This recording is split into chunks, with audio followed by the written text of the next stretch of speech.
We humans are always looking into a cracked mirror, seeing a reflection that feels both familiar and strangely distant. We are strong when we survive the days we thought would break us, yet fragile enough that a single careless word can soften our hearts. We want to be loved, but we fear opening up because everyone carries a few old wounds. Pascal called us a thinking reed, fragile, yet deep enough to question the whole universe. And maybe what makes us truly precious are those inner struggles, those soft moments, those nights when we wonder if we are living true to our own hearts. When we look into that cracked mirror, we don't just see flaws. We see proof of every storm we've survived. Every line is a story, a moment we stood up again, a lesson in learning how to love ourselves. Where are you listening from right now? What city? What small corner of your room? Or what quiet, sleepless night? Let me walk with you through this journey, so each chapter helps you understand yourself a little more. And if these words reach you in any way, please subscribe so you won't miss the next chapters. Our journey is only just beginning. We humans always stand at the crossroads between two infinities, one stretching outward into the vast sky that makes us feel small, and the other sinking deep into our own inner world, so deep that even we hesitate to step inside. Pascal said we are caught between the infinite greatness of the universe and the infinite smallness of every thought, every heartbeat. Maybe that is why we sometimes feel lost, as if we don't fully belong to any place. We look up at the night sky and hear its silence, then look inside ourselves and find questions that have never had answers. Why are we here? What are we living for? And what meaning is strong enough to carry us forward each morning?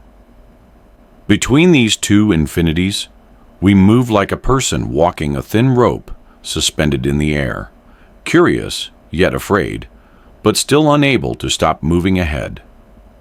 Some days we feel too small to change anything, yet on other days we sense a quiet voice inside reminding us that we matter more than we think. If you are listening to this right now, maybe you too are carrying a question, a gentle imbalance you haven't found words for.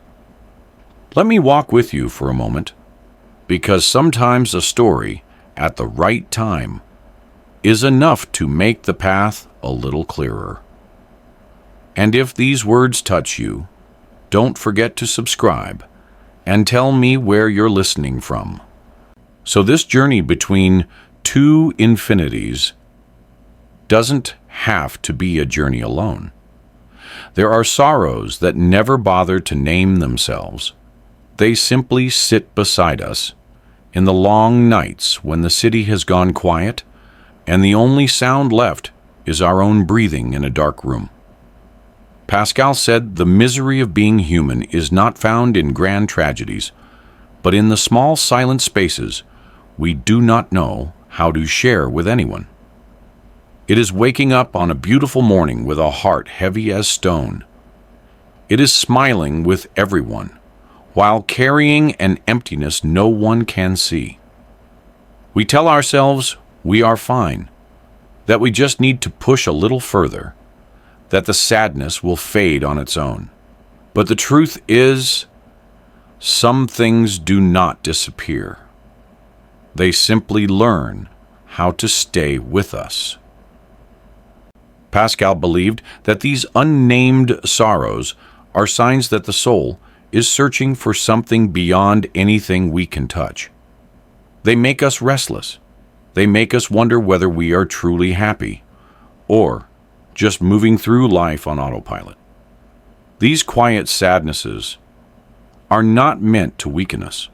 They remind us that we can still feel, still tremble before the things that remain unfinished.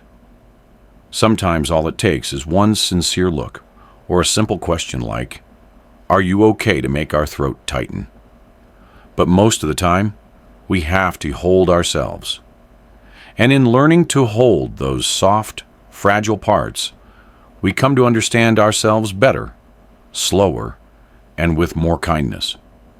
Pascal did not want us to run from sadness. He wanted us to look it in the eye, because that is often where the answers we have been searching for are hidden. It is strange how the things we cannot name become the things that shape us the most. Those quiet sorrows give us depth, teach us to treasure small joys, and remind us that we were never as alone as we believed. Because everyone carries a hidden corner waiting to be heard. There are times when we tell ourselves we are living a full and productive life, but deep down, we know we are only running. So we will not have to face what is quietly breaking inside us. Pascal called this diversion the sweet and silent thief that steals our soul without ever raising its voice. And in the modern world, diversion has countless faces. It is the inbox that never empties, the meetings that fill every hour, the urge to refresh our notifications as if a new message could save us from our loneliness. It is the habit of scrolling through other people's lives at 2 in the morning, hoping someone out there feels the same ache we cannot name. It is working late just to avoid going home to a house that feels too quiet, or saying yes to plans we do not want because the thought of being alone with our own thoughts feels heavier than a night itself. We chase noise because silence exposes us. Pascal understood this long before smartphones, long before the endless stream of videos, updates, reminders, alarms, and breaking news. He saw that people fear stillness because stillness holds up a mirror. And in that mirror, we might see exhaustion, disappointment, or a dream we abandoned years ago. So we fill the cracks with distractions, hoping activity will numb the ache. But the more we run, the more our spirit wears thin, because the heart can only carry unspoken truths for so long. The real danger is not sadness and not even failure. It is living a life so busy, so loud, so endlessly distracted that we forget what our own voice sounds like. Pascal believed that if we have the courage to step away from the noise, even for a moment, we will hear again the quiet rhythm of our soul, honest and steady, calling us back to the person we were meant to be. Diversion is not the villain, but if we let it rule us, it slowly takes the most beautiful part of being human, the part that feels deeply, hopes fiercely, and dares to live a life that is fully awake. Reason is often seen as the most reliable companion we have, the steady voice that helps us analyze, choose, and navigate life with clarity and strength.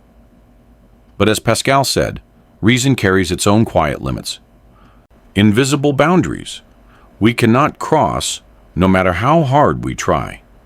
There are moments when we sit in front of a big decision, having weighed every option, listed every pro and con, yet our heart still feels uneasy, as if the most important truth is not in the logic we just wrote down. Sometimes we know exactly what we should do, yet cannot take a single step, because reason understands while the heart has not caught up. In modern culture, we are taught to be strong, to be logical, to control our emotions as if emotions are a burden. But there are nights when we lie awake staring at the ceiling and realize that reason cannot hold us, cannot comfort us, cannot explain why we feel empty or why we love so deeply. Pascal understood that reason matters, but relying on it alone turns life into a rigid blueprint, missing the warmth and mystery that make us feel truly alive. Reason helps us stand firm, but the heart is what helps us move forward. And the real danger is when reason becomes a hidden enemy, pushing us to choose the safe option every time, convincing us to silence our desires, simply because they do not fit neatly into a logical plan. Some things cannot be measured by thought, only felt through the small trembling inside the chest, that quiet voice we have ignored for too long. Pascal did not ask us to abandon reason. He reminded us that it is not the whole of who we are, and when we allow ourselves to listen to the things that have no formula, life becomes fuller, softer, and closer to the person we were meant to be. There are things the heart understands long before the mind can find the words, those fleeting yet powerful feelings that make us pause in the middle of our hurried lives. Pascal said the heart has its own reasons, paths the mind cannot see, and if we fail to listen, we risk missing the most important signals our life is trying to send us. In the most ordinary moments, like meeting someone for the first time, yet feeling an inexplicable sense of familiarity, or stepping into a new place that strangely feels like home, or sensing a sudden heaviness in your chest without knowing why. That is the heart speaking. It reminds us of what we lack, what we long for, and what we have buried just to appear reasonable. Americans often say, listen to your gut, because some truths are not meant to be reasoned out, only felt. But growing up in a world that worships strength, logic, and control, we have learned to ignore that voice. We choose the safe path. Instead of the one that moves us, we stay in relationships that are comfortable. Instead of those that feel real, we silence dreams, simply because they do not promise clear rewards. Over time, the heart shrinks and closes, not because it is weak, but because we are afraid of what it wants and the vulnerability it demands.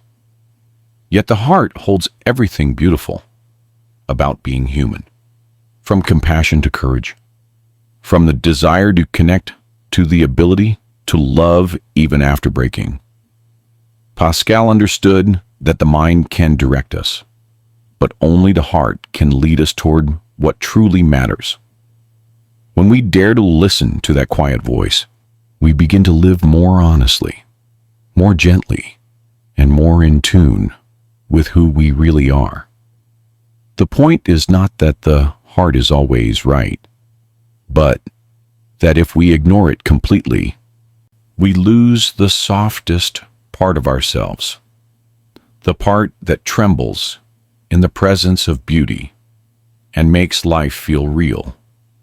The heart has reasons that cannot be explained, but those reasons are often the ones that guide us toward the life we have been longing for all along. There are questions so vast that even the greatest philosophers must stop, breathe, and quietly surrender.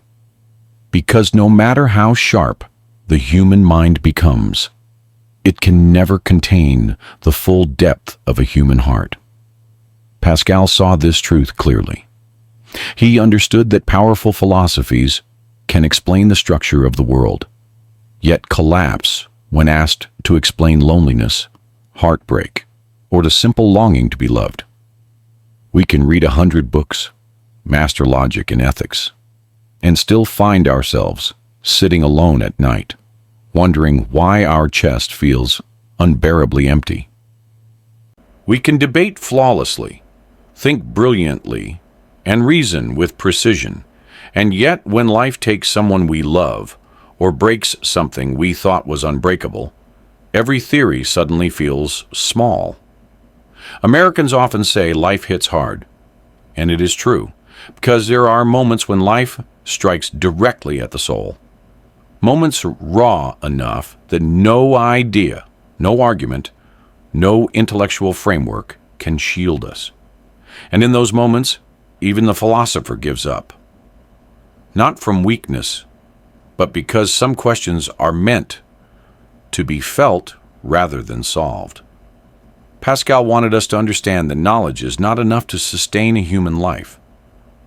We need compassion, meaning, hope, and the quiet strength of something larger than reason.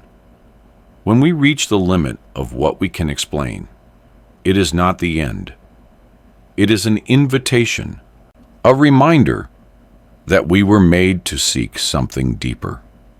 And perhaps in the very moment the philosopher falls silent, we finally begin to understand ourselves more honestly than ever before. There are moments in human history that feel like hidden signs, faint fingerprints of time that Pascal believed we cannot ignore. Because no matter how different our lives may look, we all carry the same quiet intuition that something larger is guiding this story we are living in. When we look back, we see civilizations rising and falling, ordinary people unexpectedly becoming the light of their era, and prophecies whispered from places we least expect. And strangely, without ever meeting, nearly every culture shares the same longing, a longing for light, for truth, for something greater than what our eyes can see. Sometimes it appears in the story of a small, resilient people who survived through centuries as if protected by an unseen hand. Sometimes it comes through promises repeated across generations, as if someone has been patiently waiting for humanity to realize we were never alone. Pascal saw history not as cold chronological markers, but as a deliberate journey, where every event and every life gently points in the same direction.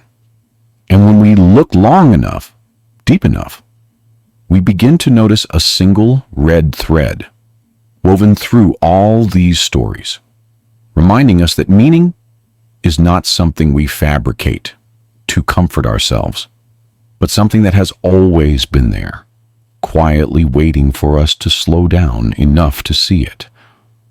When Pascal looked at history, he did not see a random sequence of events. He saw a pattern, a series of signs appearing again and again across centuries. The first thing that caught his attention was the Jewish people, a small nation that survived thousands of years despite exile, destruction, and dispersion. Pascal called them the witness people because their entire tradition revolves around a promise of someone who would come. What fascinated him was not only their survival, but the ancient texts they preserved, written in different periods by different authors, yet pointing toward the same figure. He referenced prophecies such as Isaiah's portrait of a suffering servant, or Micah's prediction that a future leader would be born in Bethlehem. Writings made centuries before the appearance of the figure known as Jesus.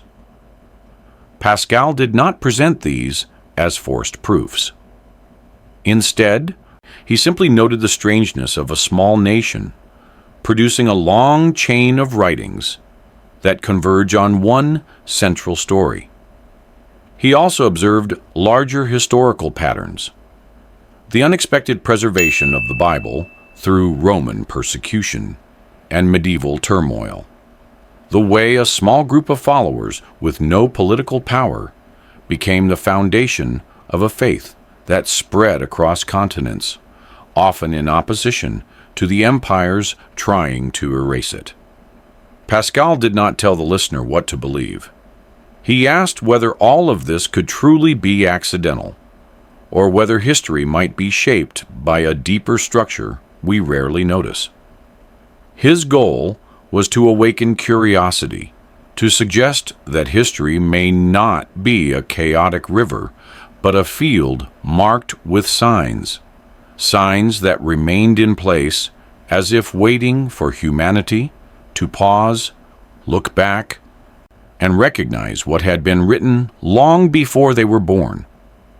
In Pascal's view, the most dangerous spiritual condition is not unbelief, but the middle zone, where a person keeps a safe distance from faith, standing at the edge like someone lingering near a burning house, yet refusing to step in or step away. He observed that many claim to believe, but their lives reveal only hesitation, a kind of cautious testing rather than genuine commitment. Pascal called this the soul's self-deception, the attempt to claim the benefits of faith while avoiding the obligations that come with it. In the world of Scripture, such a posture has no foundation, as the biblical texts consistently present faith as a decisive act, never a suspended state. The stories of Israel in the Old Testament illustrate this clearly. Even a slight drift from commitment led them into confusion, and Pascal used this image to warn that spiritual indecision always ends in disorder. In his own era, he saw people who accepted God intellectually, yet lived no differently from those who did not believe, a contradiction he considered more troubling than outright rejection. The unbeliever at least knows his position.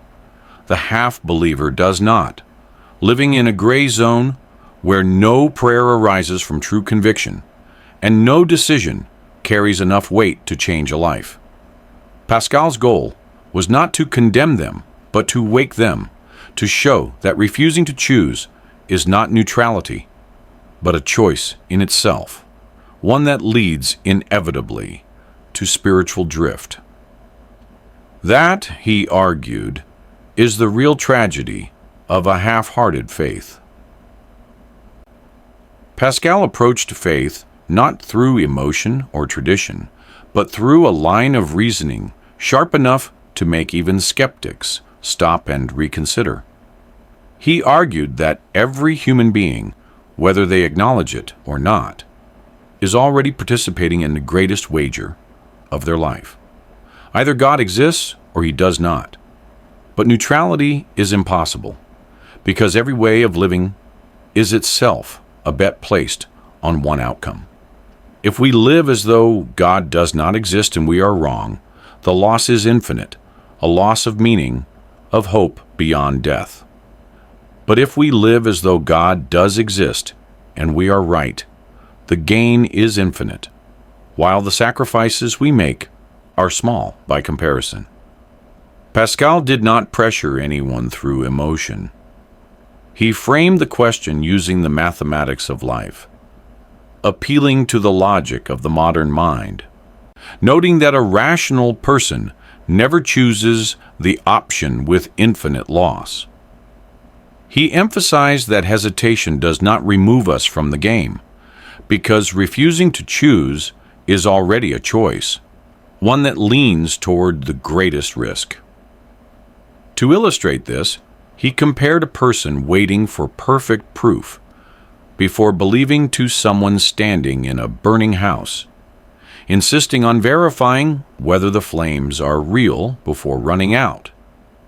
Pascal knew his argument would unsettle people, but he wanted to break the illusion that we can live in neutral territory, because history shows that every life eventually confronts something larger than itself. He also understood that no one can force the heart to believe instantly, so he suggested a different approach. Live as if faith might be true. Practice humility, kindness, and the search for truth. And over time, the heart will open in ways the mind cannot predict. Pascal's wager is not a threat, but a warning to the modern soul, to people who believe they are free of choosing while actually trapped by indifference. He wanted us to realize that the most important gamble we ever make is not about money, status, or success, but the direction of the soul. And whether we believe or not, the table is set before us, quietly waiting for a decision no one else can make on our behalf. There comes a moment in Pascal's thought when the discussion of belief moves away from proofs and wagers and enters a quieter territory, the place where the heart slowly begins to respond. He understood that belief doesn't arrive like a lightning bolt or a sudden revelation. It grows the way dawn replaces darkness, almost imperceptibly at first. Pascal argued that the heart begins to believe not because it is forced, but because it starts to recognize a kind of coherence in the way life unfolds. When a person chooses humility instead of pride, forgiveness instead of bitterness, truth instead of convenience, something inside shifts. These small decisions form a pattern, and eventually the heart sees a direction emerging, a direction it did not fully understand before.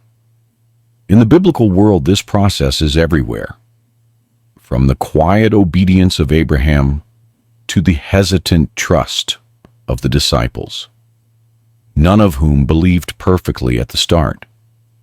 Pascal drew from those stories to show that faith is built through practice more than certainty, through living as if meaning matters even when doubt still lingers.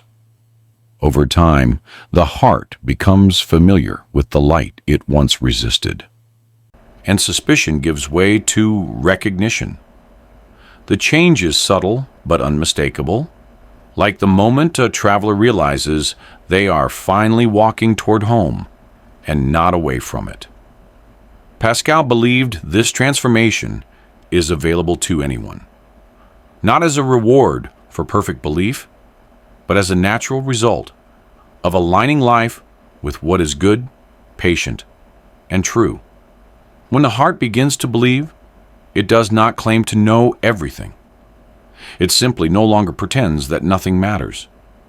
It acknowledges a direction, a pull, a quiet certainty that was waiting beneath the noise all along.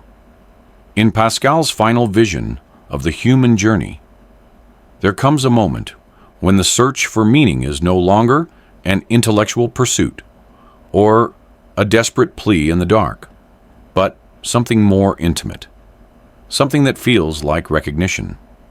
He believed that every longing, every doubt, every question we carry is ultimately a response to a call that came long before we were aware of it. Human life, in his eyes, is not a random drift through time, but a dialogue, a quiet conversation between the soul and the one who shaped it.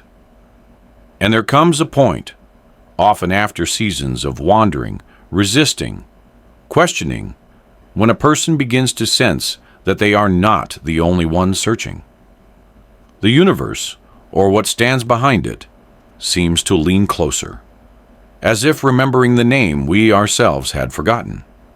Pascal saw this not as sentiment, but as the logical conclusion of a heart that has traced its way through doubt, diversion, fear, and half-belief. The more honestly a person confronts their own contradictions, the more they discover that the answer they were seeking is not an idea, but a presence. Scripture echoes this pattern again and again. Moses hearing his name from a burning bush, Samuel waking to a voice in the night, Mary being greeted not with commands, but with recognition. In each story, the turning point is the same, the moment someone realizes they are known. Pascal believed such recognition is available even now, not through spectacle, but through the simple clarity that emerges when a soul stops running. It may come during a quiet morning, or in the middle of a long drive, or while standing alone in a room where old fears used to speak too loudly. It may arrive as a sudden stillness, or the unmistakable sense that one's life, with all its failures and detours, still fits into a larger story.